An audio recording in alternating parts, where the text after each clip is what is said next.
Get ready to learn from one of the top influencer marketers in the world. Michelle Miller has a track record like nobody you've met. So, three different brands that she's taken from kind of relatively unknown on the influencer side of things to one of the top 5 to 10 brands in the world in terms of performance.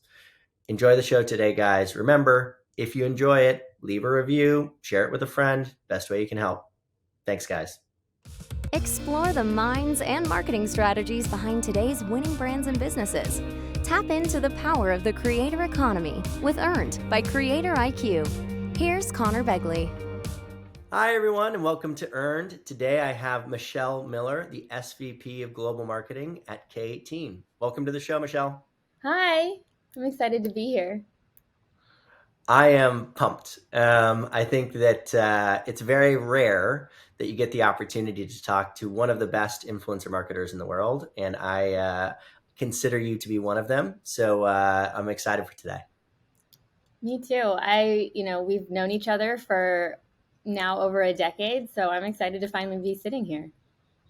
It's crazy. And just to give people some background on why I think that claim is true, you started at Too Faced back in 2013. Obviously, Too Faced was one of the first two really big influencer brands alongside NYX. Went on to get acquired for $1.5 billion by Estee Lauder. Then you went to IGK, where you grew your EMV 800% during the time that you were there, into a top 10 brand. Then you went to Kosas, which moved up 86 slots in 1 year in our rankings, which, again, you were only there for a little over a year. Now you're at K18, which I think you were there kind of right around the launch time, and then have brought it up to being a top 3 haircare brand in influencer coverage. It is an unbelievable lineup, frankly. Thanks. Yeah, K18 has been an amazing journey. I was able to bring this amazing brand to market. It's a biotech brand that makes hair care. And our founder, Savine, actually came from the tech space. So it's been an awesome journey to go take that from, 0 to 100. But yeah, back in the day at Too Faced, it was definitely a different space and a different environment. So to kind of see how it started to where it is today, it's been a journey. Yeah, I can't imagine what it's like to be at a company that grows that quickly. I mean, we grew really fast, but that's like what you guys did is crazy, crazy fast. So before we get into that, I want to talk just kind of current day topic really quickly, and then we'll go into your background. Yeah. So kind of current day topic, something that I've been paying a lot of attention to, just because we interact with these platforms quite a bit, is if you look across Google, Facebook/Instagram, Snapchat, have all had really, really tough quarters. And those are tough quarters after tough quarter after tough quarter after tough quarter, last 3 or 4. Now, some of that's macroeconomic behavior, right? Some of that's just there's a recession coming, et cetera. But I also think that there are other competitive influences at play, as well as, this kind of this decision that brands are making between, say, kind of pure paid advertising and more pure kind of brand marketing, right? So talk to me a little bit. Is that what you're seeing? Are you guys pulling back in terms of investment, in terms of pure paid on like Google, Instagram, Snapchat, those channels? Are you moving that anywhere? Talk to me about what you guys are doing. Because obviously, again, you guys are killing it as a brand, both from a marketing and revenue perspective. Definitely. I think a lot of brands had seen success in paid. Something K18 has been very, very passionate about from the beginning was that the brand story would ideally drive the desire and want for K18. So we've really leaned into the brand side of paid versus the paid advertising. That's not to say that we don't do it, but because we are a young brand, we focused on top of funnel.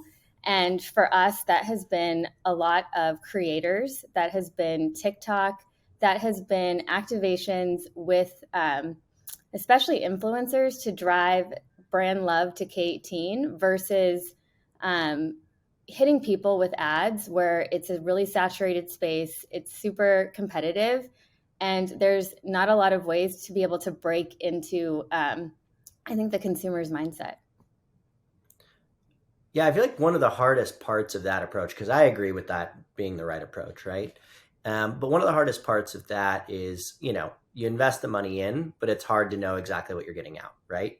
Like I remember having a conversation with you maybe like a year ago, and you had a big initiative you wanted to do. Mhm. You're like, hey, you need to talk to Savine and like make sure that he gives that we feel good about this, right? Because it's hard to directly measure it sometimes. So how Definitely. do you think about kind of justifying those investments now that you've been doing them for, 10 years across some of the most successful brands? Yeah, I think before a brand can make a big investment, it's really about fostering your community and especially your niche community. So, um, with K18, we really started with hairstylists and creating our core community of hairstylists that love K18. And for us, we had to first find these people because K18 was a completely unknown brand.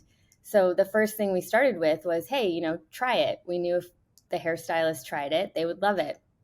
Um, so before we went into bigger things like ROI, we really built our core community, which drives, I would say, 40% of our earned media value. And that's huge for a brand that's in the top three in hair EMV, right? So our core community is driving that. So when we think about bigger activations, it's what's going to build brand love. Is there something special that we can do that is a bigger campaign? Because really it's about the day to day versus your big campaigns. Your big campaigns are moments in the year, but your community is every day. So in thinking about those ROIs, those are more bigger bets that you're going to take learnings from, and you are going to think about, okay, I'm going to make a bet here because I think this is going to work and my gut says so. But I'm going to do that because I have a really strong community to catch, if this doesn't work. So I would, take it back to that. These kinds of conversations are the ones that just like make me the happiest, right? Because like I've had a lot of conversations at this point with marketers. Like I've gotten to know a lot of them, and I know who's good and I know who's not. And, and when I see a brand that's killing it, and then I hear what you're espousing in terms of building this community, doing it from the ground up, having it be evergreen versus kind of initiative led, is just so consistent with what I've seen, right? The patterns that I've seen that work. And so it's just awesome to see that. And again, when brands ask me, like, hey, especially new brands, what approach should I be taking, right, when it comes to the space? I'm like, go introduce yourself, introduce them to the product, like start to build those relationships. And in some ways, if you start doing that and they're not interested in the product and they're not responsive to it, they don't try it or they don't use it or they don't want it, that's actually a product problem, right? That's not necessarily a marketing problem. Like, Yeah. go back to the drawing board on the product itself. Yeah. I mean, that's why, I've chosen the brands that I've worked with in the past. They've had the product side and the founder vision side down. So, to take it to market, build the community, that part and putting the elbow grease into that has been really worth it.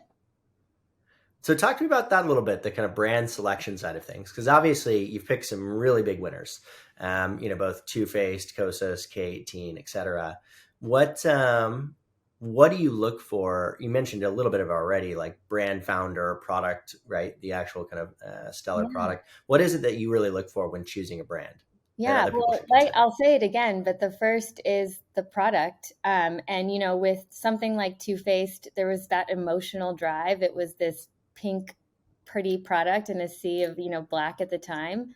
And same with Kosas, like this incredible, like clinically efficacious formulas that were clean. And really, when clean was before clean was a thing. And then with K18, there's an IP moat around it where Suveen has found this patented technology that cannot be copied. So that is something that is extra credit if there is a brand with something that has IP that cannot be copied. That's a great indicator of a strong brand. Um, the next would be the founder vision.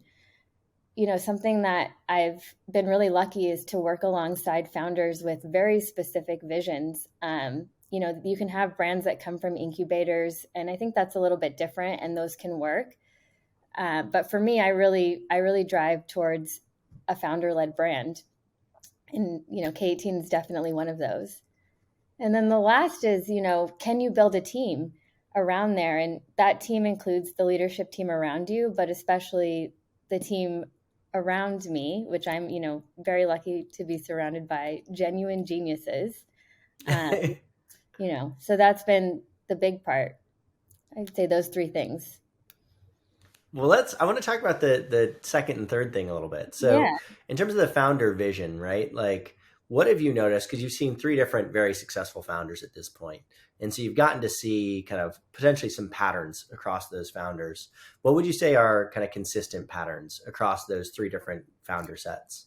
I would say creativity is um, a very big trend that I've seen. It's, creativity in different ways. With Jared, he's very much like at the helm of product. All three actually have been at the helm of product, but different types of creativity. And I think that is what leads to a vision that creates a brand that is around for the long term, where it's, I think a lot of people want fast growth, but you also want longevity.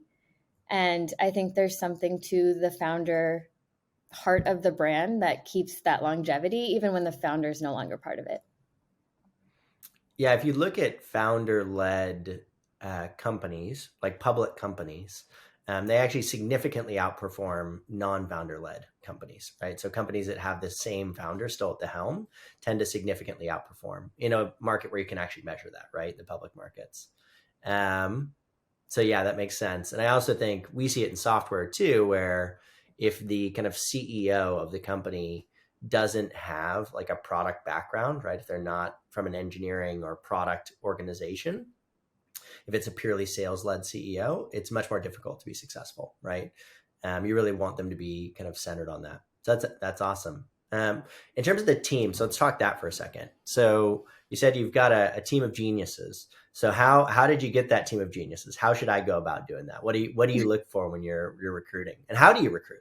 Yeah, great question. I tend to, with a startup, you need to be nimble. So I definitely look for someone with an entrepreneurial spirit.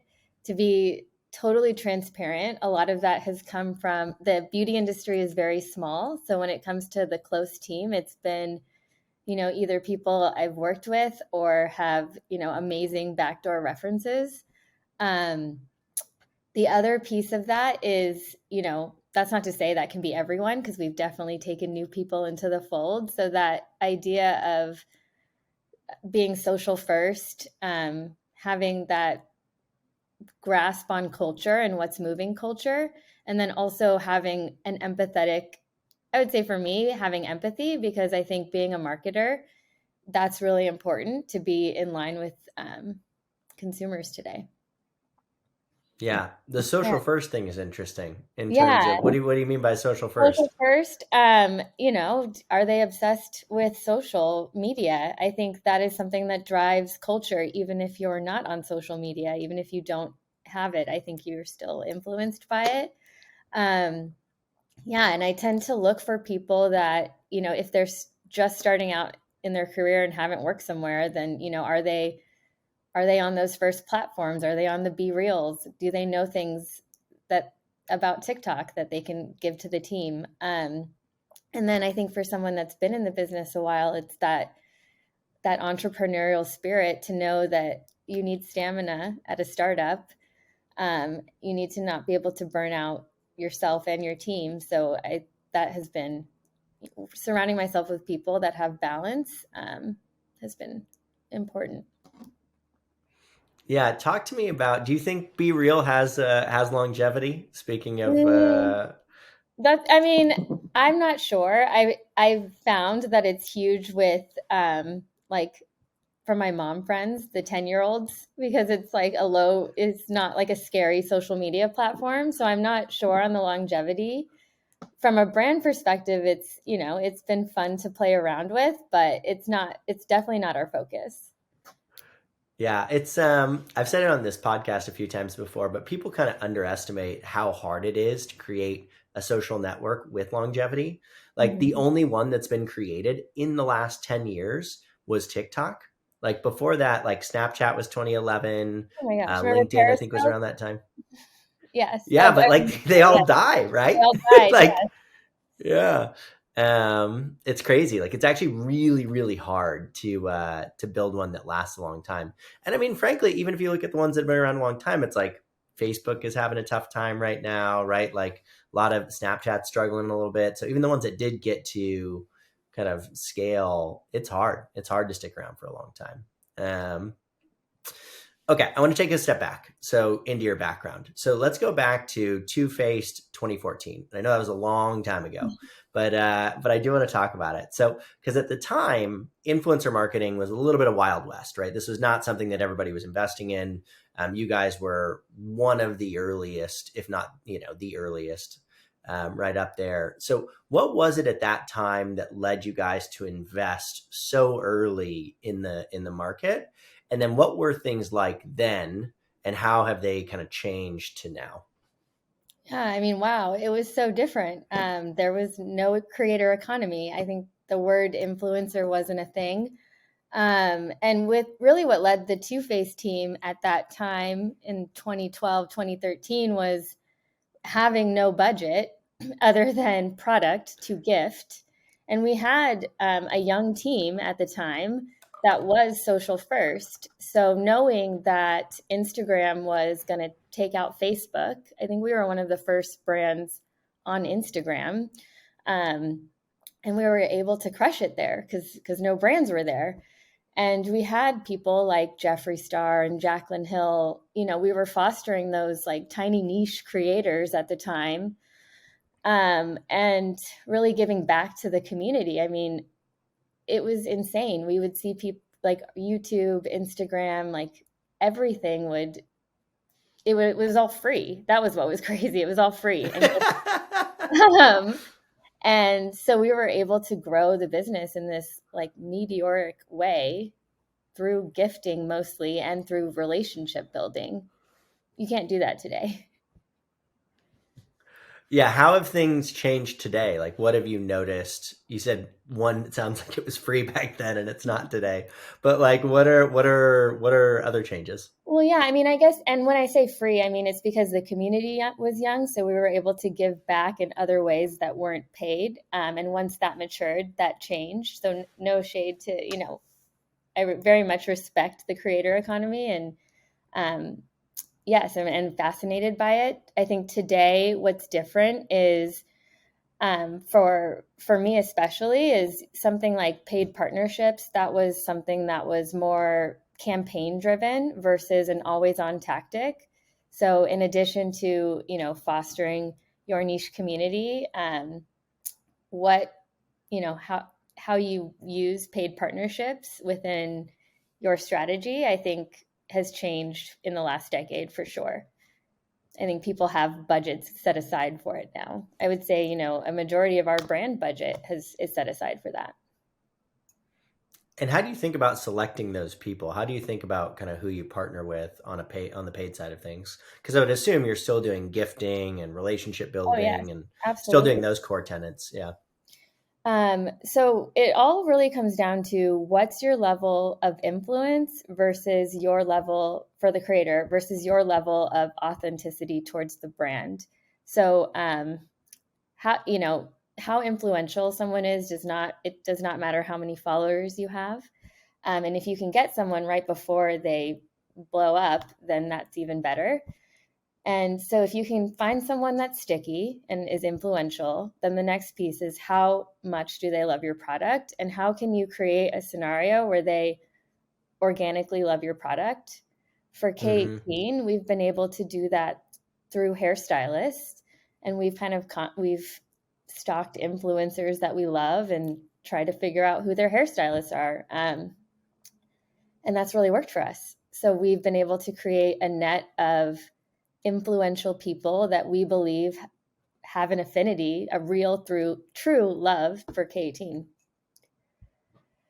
So that's how we choose. Yeah, no, it Yeah. makes sense. And it's I mean, it sounds obvious to me, and it's probably obvious to you, but I think for a lot of other people it isn't, right? Like how important that kind of true affinity for the brand is, right? So I I think think people tend to people still know. select based on like What? Go ahead. I was going to say people know now.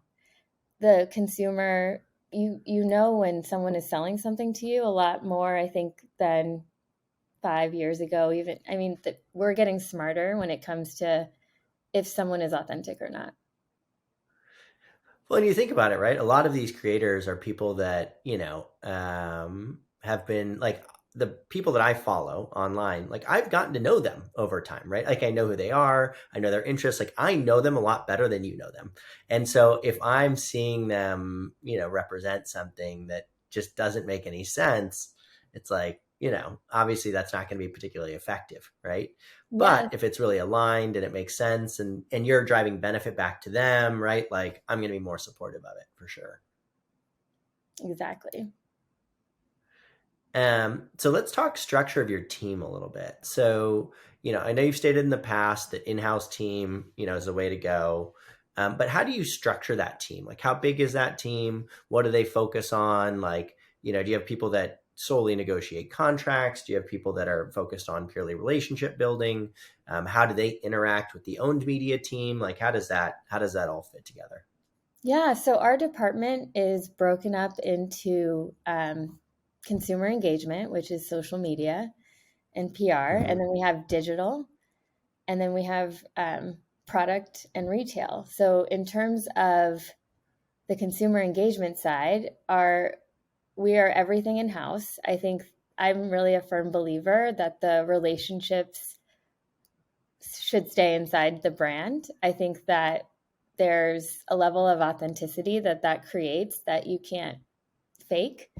So in terms of structure for that team, we have an amazing director of social, and then we have a community team and a content team, and then we also have a Mm-hmm. creator team within that. So we kind of have three really specific roles and that fill really really big needs. So we have community that has been a huge thing because like I said, fostering our community is number one.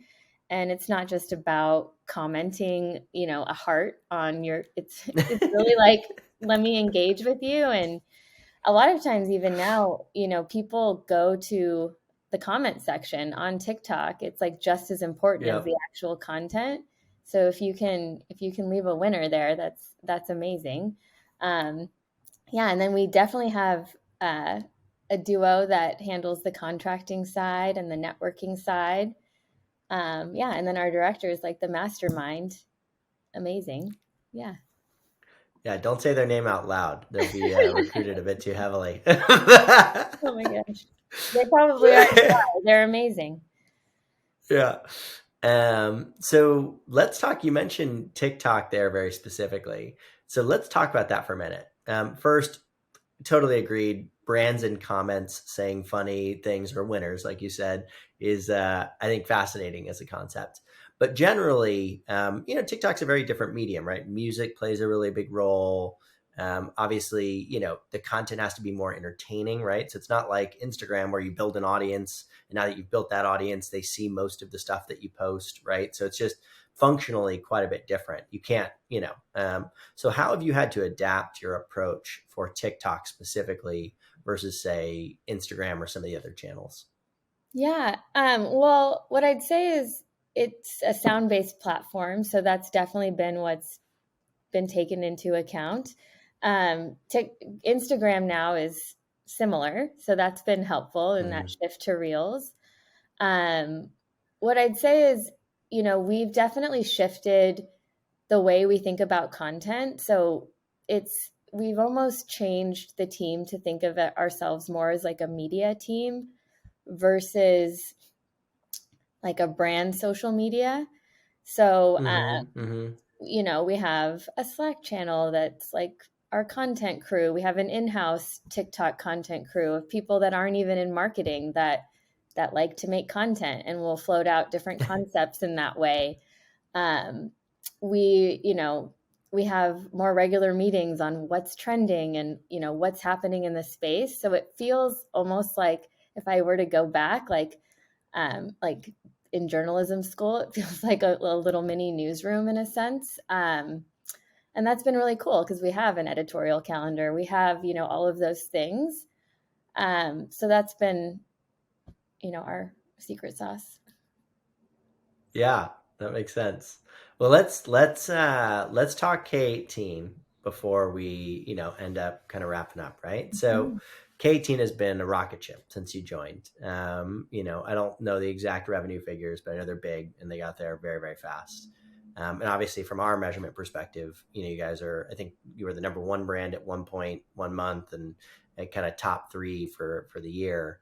So talk to me first about, most people don't get to experience that kind of hyper growth, right? Where you grow just that quickly.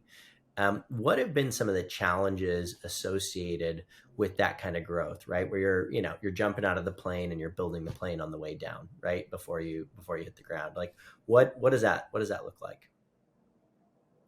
I would say challenges have been, I think with hyper growth comes, the burnout can happen. So making sure Yeah. that the team is balanced, feels good, um, making sure to focus. So, we can do so much, and we do at K18. I get often asked, like, how does your team pump out so much content? We're actually a fully remote team. So that Mm-hmm. I think that's actually very helpful in being productive, but then also having a sense of balance. Um, yeah, so I would say making sure the team around, like we've also had to stretch with growth. But yeah, I think from the get-go, the core team at K18 knew that we had a diamond in the rough and knew that fast growth was the goal from the get-go.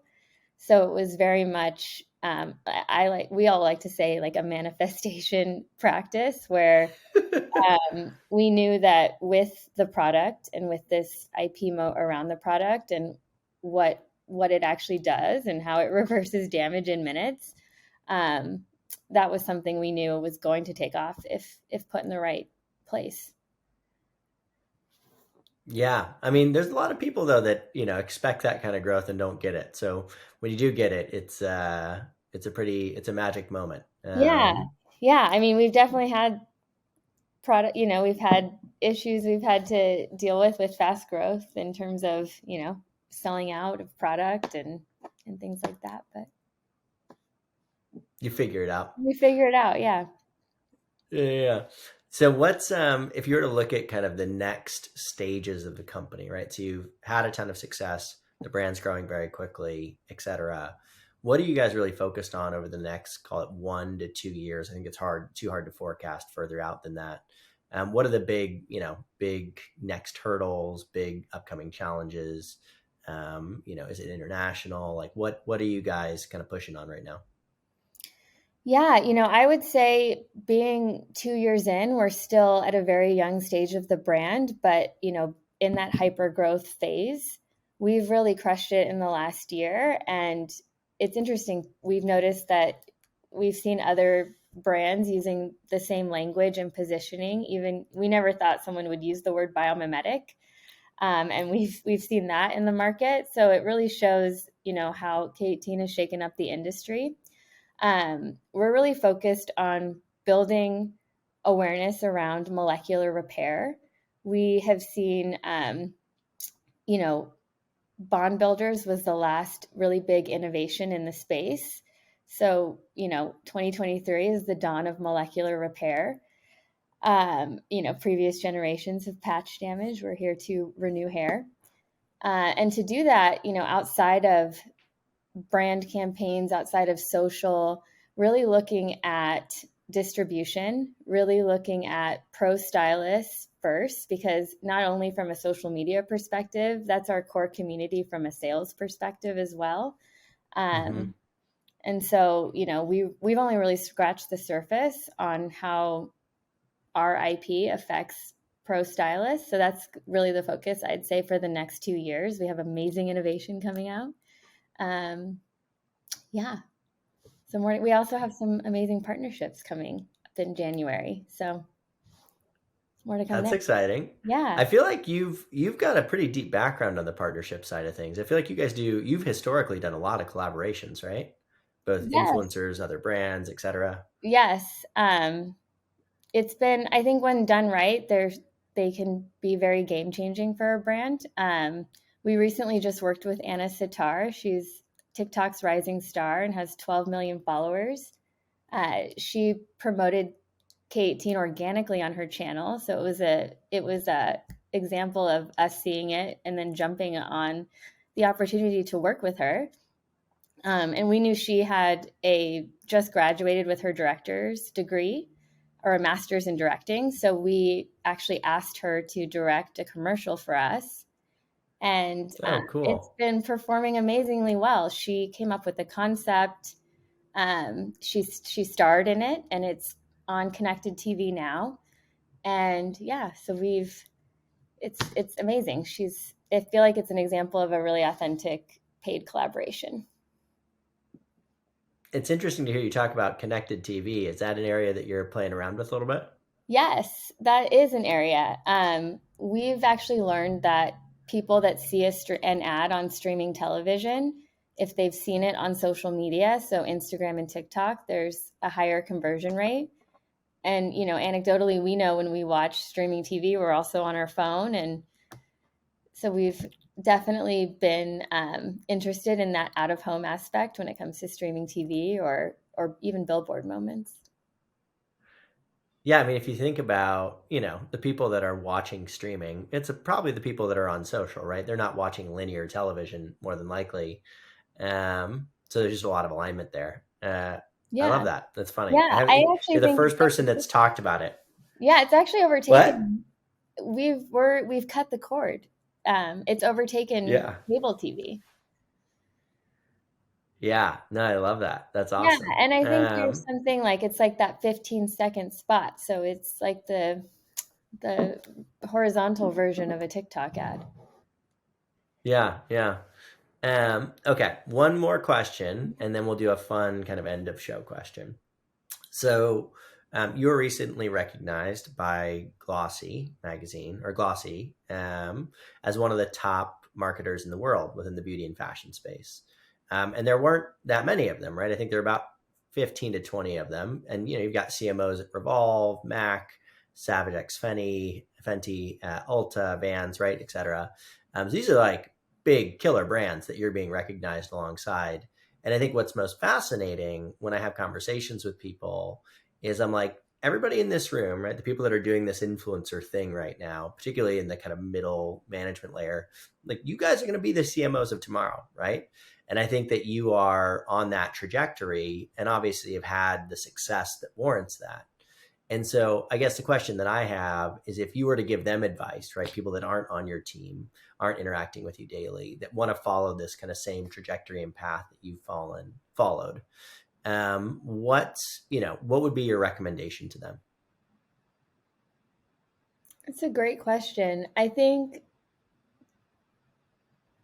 the recommendation is if influencer marketing is your thing, I think knowing that it's a really important piece of driving awareness today and knowing the power of influence and what drives a consumer's want and desire towards a product. I think knowing that power is really important. And then I think having an analytical view on what's current, because I think anyone in this space knows that it's changing all the time. So when it comes to collaborations or partnerships, building your community, it's really, having an eye on what's current versus, what's been past, because it's a cycle that goes. Yeah. And then I think having an eye towards the overall brand story and the storytelling aspect, and then also keeping that like empathy, like I said earlier. What is the current thing? What are you currently focused on? Well, we're still very currently focused on TikTok and then on the creator side of that. So I think even if it's not TikTok. What if that gets banned? Yeah, that would be interesting. That would be interesting. I think it's, focusing on the creators and putting them first. Yeah, that makes sense. Yeah, we'll have to follow what happens there. I know Elon Musk has talked about bringing back Vine, which was actually like the closest comparison, I think, to TikTok in the past. Definitely. Well, let's do one kind of fun end of show question. And this is less of a question and more just, I think, curiosity for me, because I don't, this isn't how I express myself, but it seems like dance has played a really big role in your life, right? And has come back into your life more recently. What is it about kind of that medium that speaks to you? And generally just tell me, more about how it plays a role in your life. It's so funny. Yeah, so I have always been a dancer. I actually took a 10-year break, and in the last year kind of went back to it. My husband also is a dancer, so it was something we went back to together. And there's something about, it's almost meditative. And I think that when you're in a really fast-paced, high-growth space, whether that's beauty or food and beverage, whatever it may be, I think it's important to have some sort of outlet that's meditative and creative. And that has been what dance is for me. So yeah, to say again, 10 years later that I'm a dancer is a big deal. And yeah, I think it's been such a gift to get back into. I feel young again. Is that how you and your husband met? Yeah, he was a break dancer. And it was in this group called Supreme Soul, which was on America's Best Dance Crew on MTV back in the day. And I was, in the hip hop dancing scene also, but definitely more feminine. I don't break dance. Yeah, that's how we met. And yeah, to come back to that a decade later has been so fun. We have kids now, so they're, dancing with us. Yeah, I just had baby number 3 about a month ago. So, it's a whole nother topic we could dive into. Don't have time for it today, but balancing kids and work life and hypergrowth. Well, I really appreciate you taking out the time today. I know I learned a lot. Congratulations again on all your success. Mm-hmm. I'm so excited. I mean, it's crazy to think about how much of your career you have in front of you and how far you've gotten already. So to see what the end point is, I am fascinated with. And yeah, thanks again for taking the time. This was great. Thank you, Conor. I've loved watching you as well, and I'm a huge fan. So thank you. Of course. All right, Michelle. Bye. Bye. Be a friend, tell a friend, and subscribe.